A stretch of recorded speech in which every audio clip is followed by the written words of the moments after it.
Welcome back to Streamline Entertainment. It is Marvin speaking, and I've listened to Francesca talking with Duncan, and it was absolutely so inspiring for Francesca to actually come out and tell her story about obviously Chris Tenerife coming in to her podcast and what she'd done online as well. And to be honest, I didn't really know a lot about her because, like I said, I think she started very early on this case before me. I did hear a few things of YouTubers like Haley Comet talking about her and Mariana and a few other people as well. But for Duncan to actually have a conversation with her, I thought it was absolutely brilliant.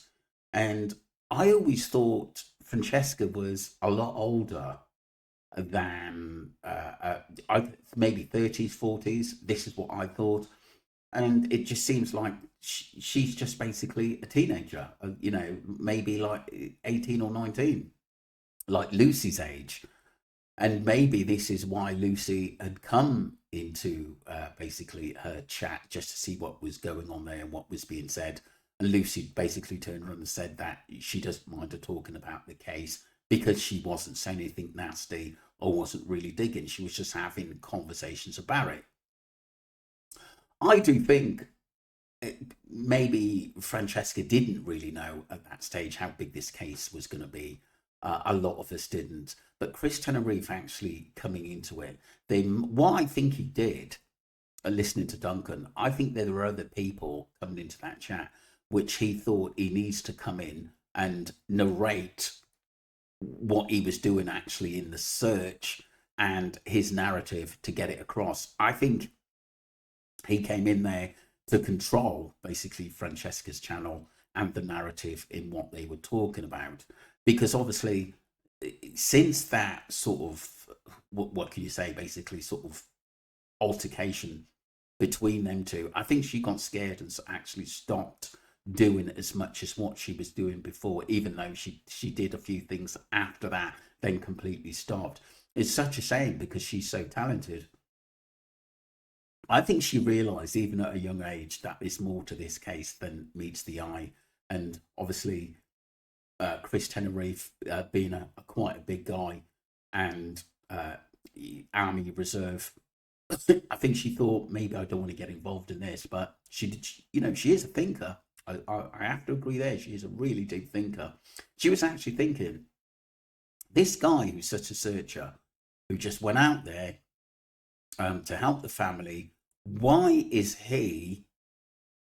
Why is he coming out and basically jumping into people's DMs and chats, asking her what she knows and what she doesn't know?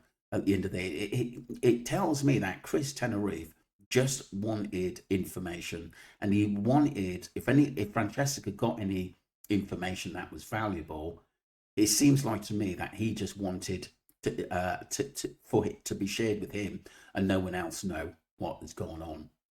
But I think Francesca was right into just pulling back from it and not really getting involved in Chris Tenerife, because the information I think that she was getting was kind of vital, and it scared her that there's more to this case than meets the eye.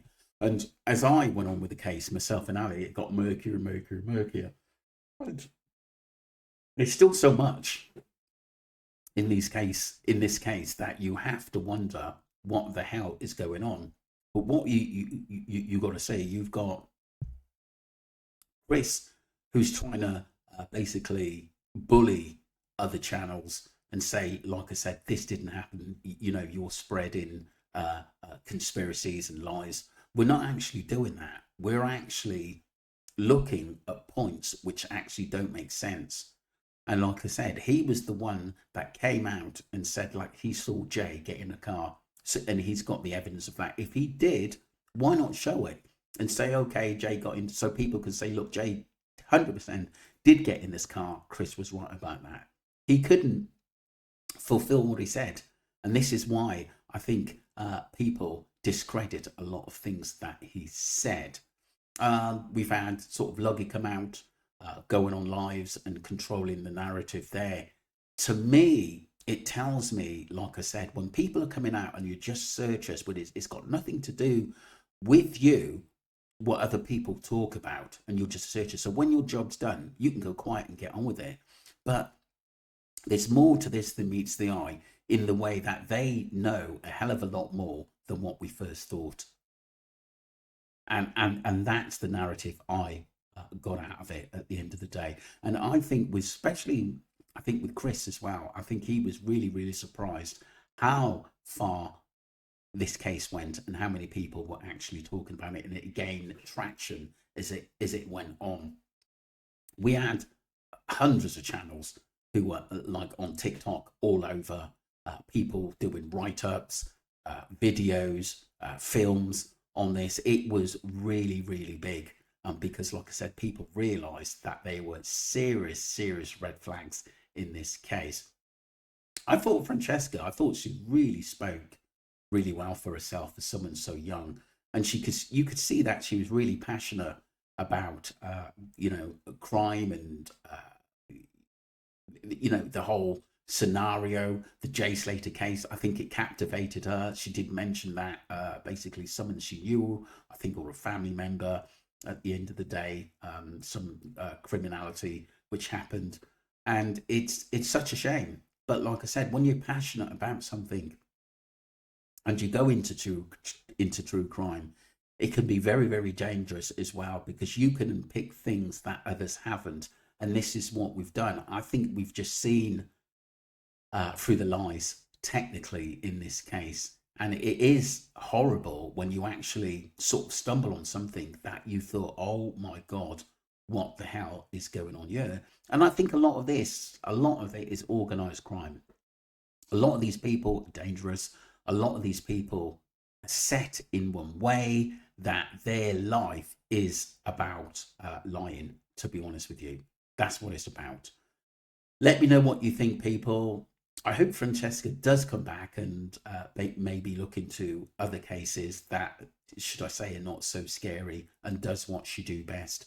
And like I said, let's just hope Duncan gets round to actually talking to her again about the other messages. She seems very comfortable in talking to Duncan, and let's hope that maybe she does actually eventually come back on a case, or on this case, because it will be very, very interesting to what she has to say. And I do believe a lot of the early narratives, from people who don't talk, Joseph Morris, another one who was brilliant on this case, and said to have been threatened by Chris Tenerife, and many others as well. But like I said, you cannot bully your way into stopping people from thinking the way they think.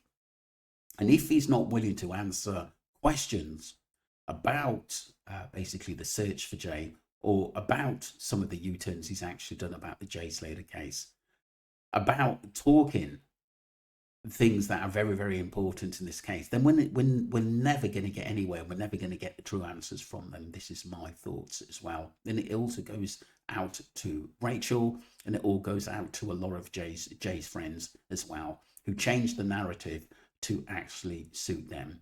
And this is why we haven't got the truth. Let me know what you think, people, of Francesca and Duncan talking. Thank you very much indeed. Don't forget to subscribe to Streamline Entertainment and follow the channel. Thank you.